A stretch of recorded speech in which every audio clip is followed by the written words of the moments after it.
Okay, well, I'm really pleased. It was a great weekend, and I told the team after the game in the locker room that, we're getting better when I can go in after a 23-point win and say, hey, we can do better. We can play better. We can't just settle for winning the game. We want to play as well as we can. So there were obviously lots of things that we can improve on, but for the most part, this was an amazing weekend and a great day today. I loved our energy, especially defensively. And again, we had a lot of different contributors. So, yeah. In some ways, were you impressed with this at UCLA because they didn't let down? Yeah, we still, I don't think, have put the 40 minutes together, but we came pretty close tonight. I thought we just traded baskets there a little bit, mid-third through a little bit of the fourth quarter, and kind of had to get their attention a couple of times. But they battle. We know that's a good team. They're coming off a 20-point win up in Corvallis. So, our kids played well, and we did it early, and especially on the defensive end. Coach, no hangover effect from that UCLA game. How did you guys start so fast? I mean, they had like 6 points in the first. Well, I think the game the other night, it could go either way. Maybe you feel good about yourself, but I think with a young team, I think it gives these guys confidence and gets them hungry. And we've kept our eye on a prize in the future, and knowing that each game that we play and play well and win leads to that end. So I think our kids are focused. They're practicing hard. We just talked about that after. They love our practices, and they vowed to continue to push each other. So I really like where we're at, physically and mentally.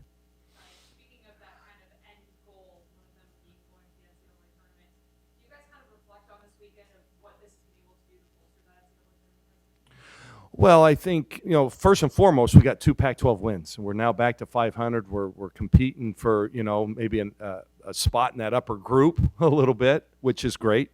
We held serve at home, which was nice. We're getting good support. The crowds have been great, and they'll continue to support us, if we continue to play hard like that.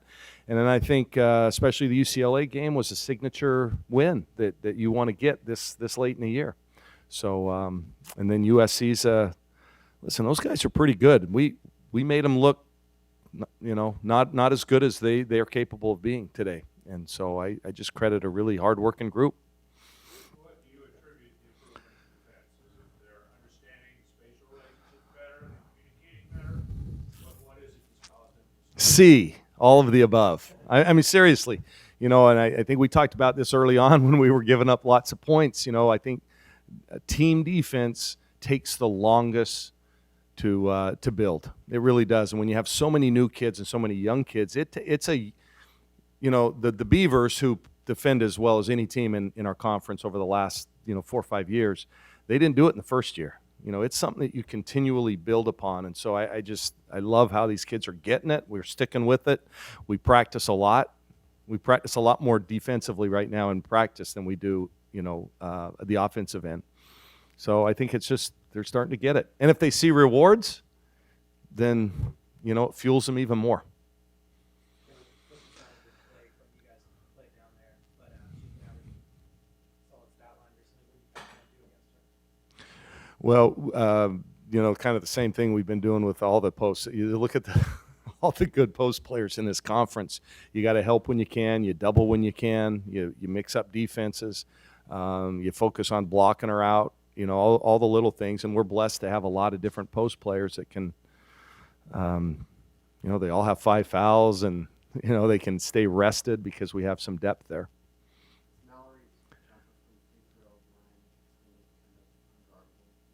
line is kind of Unguardable? It's almost as nice as mine. No, Mallory's got great touch. I'm telling you, I think over the last few weeks, she's really showing what she's capable of doing. And when she's making that mid-range shot, they can't double down on Ruthie as much. So that's a tandem that's working well together. But Mallory's just been blessed with athletic genes, and just great touch, great feel, great hands.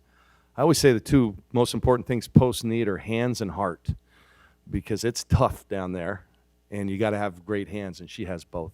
the way she calls her shot. Is that something you guys taught her? No, it's just something she has innate in her, I guess. Was there anything in particular you saw USC do impressive against Oregon State, and how do you guys slow that down today?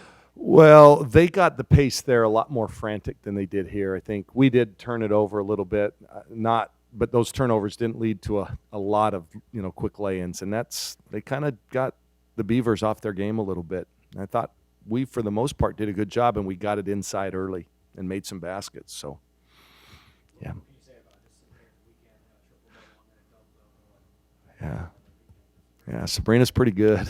She's pretty good. And I think the most important thing she brings us is just that intensity. How many rebounds did she get defensively tonight?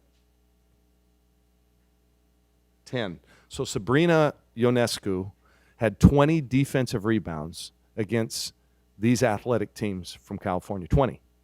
And she's not the fastest kid. She doesn't jump that high. She's not particularly big and strong. She just goes and gets it. And that's her in a nutshell. I mean, she has 20 defensive rebounds this weekend. And that's just heart. That's just wanting it. That's what makes her special.